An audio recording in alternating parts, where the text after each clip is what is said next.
বিসমিল্লাহির রহমানির রহিম। সূরা আল গাশিয়া। হে নবী, তোমার কাছে কি পৌঁছেছে সেই ঘটনার সংবাদ যা সব কিছুকে আচ্ছন্ন করবে? সেদিন অনেকের চেহারা হবে অবনত, ভীত, সন্ত্রস্ত, ক্লান্ত, ক্লিষ্ট।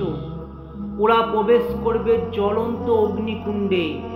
ওদের পান করতে দেওয়া হবে টগবগে ফুটন্ত পানি। ওদের খাবার হবে কাঁটাযুক্ত শুকনো ঘাস, যা থেকে ওরা না পাবে পুষ্টি, না মিটবে ওদের ক্ষুধা। সেদিন বহু চেহারা থাকবে সজীব। দুনিয়ায় নিজেদের কৃতকর্মের কারণে সন্তুষ্ট হয়ে অনেকে তারা প্রবেশ করবে উচ্চ মর্যাদার জান্নাতে। সেখানে তারা কোনো বাজে কথা শুনবে না।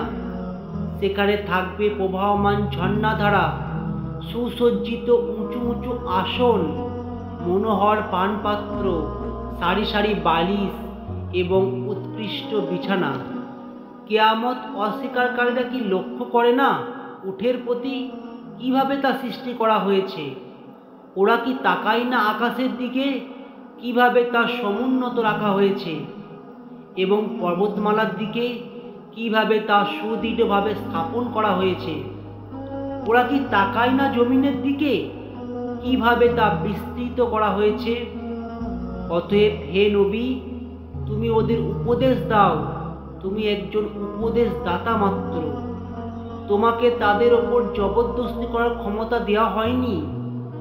অবশ্য যে এই বাণীকে উপেক্ষা করবে এবং সত্য অস্বীকার করবে, আল্লাহ তাকে কঠিন শাস্তি দেবেন।